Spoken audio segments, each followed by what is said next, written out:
Oke, Bismillahirrahmanirrahim. Assalamualaikum warahmatullahi wabarakatuh. Salam sejahtera untuk kita semua. Semoga teman-teman dalam kondisi sehat walafiat dan jangan lupa bahagia.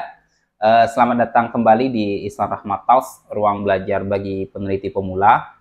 Ada pertanyaan dari mahasiswa UT, apakah wajib mengikuti web dalam Karil ya? Jadi di kelas karya tulis ilmiah itu ada 4 kali itu web.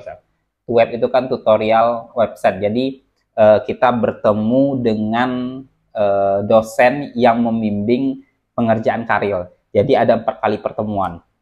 Pertanyaannya, apakah ini wajib diikuti atau tidak? Jadi kalau ditanya kewajiban itu sebenarnya nggak ada juga.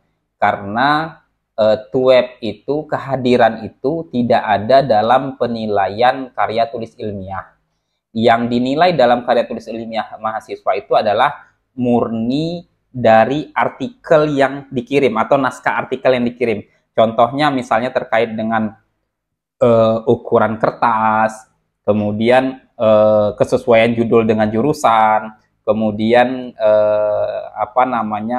substansi, latar belakang, daftar pustaka, apakah menggunakan yang 5 tahun terakhir artikelnya, bukunya 5 tahun terakhir, dan lain sebagainya. Seingat saya ada 12 poin. Di dalam 12 poin itu tidak ada satupun yang bertanya apakah anak ini hadir web selalu.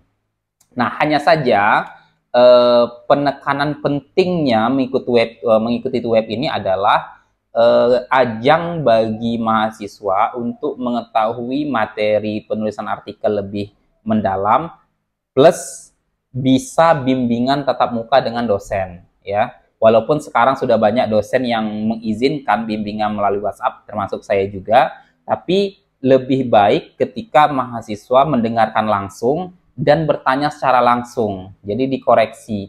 Kalau tanya secara langsung itu lebih enak daripada kita menggunakan sistem ketik, menggunakan WhatsApp ataupun menggunakan email. Dari pihak UT sendiri itu menekankan pentingnya kehadiran mahasiswa dalam mengikuti web ini. Kemudian absensinya ada. Setiap dosen itu nanti akan mengambil absensi mahasiswa. Tentu dalam penilaian ini akan sangat berpengaruh ya. Kalau di Indonesia ini poin penilaian itu bukan semata-mata dari kemampuan mahasiswa menulis dari hasil akhir karya tulis ilmiahnya. Tapi si dosen itu nanti juga melihat seberapa aktif kalian dalam berada di kelas ya. Misalnya bertanya dan lain sebagainya. Ketika bertanya, ketika melakukan pengecekan artikel, dosen itu kan mengingat nama orangnya. Nah, ini ketika dosen mau menilai, misalnya melihat absensi mahasiswa, ternyata nggak pernah hadir mahasiswanya. Tiba-tiba artikelnya jadi bagus begitu. Itu kan sebuah kecurigaan yang luar biasa. Saya sendiri pun juga curiga. Tapi kalau kalian mengikuti prosesnya, kalian mengikuti alur penjelasan dosen, mengikuti web itu sendiri, nah si dosen ketika melihat artikel kalian nggak bagus, maksud saya bagus, si dosen itu nggak kaget gitu. Begitu juga seringkali saya menemukan ada mahasiswa apalagi yang di daerah, karena kan kemampuan mahasiswa dalam menulis karil itu saya mengetahui rata-rata nggak bisa lah gitu. Dari misalnya dari 15 orang satu kelas yang mengikuti karil, hampir semuanya itu nggak bisa nulis. Hanya saja saya punya penilaian tersendiri. Jika mahasiswa itu sering rajin dan mengikuti apa arahan saya, walaupun hasilnya nanti tidak maksimal, itu akan ada penilaian tersendiri. Biasanya anaknya itu bisa jadi lulus di kelas saya.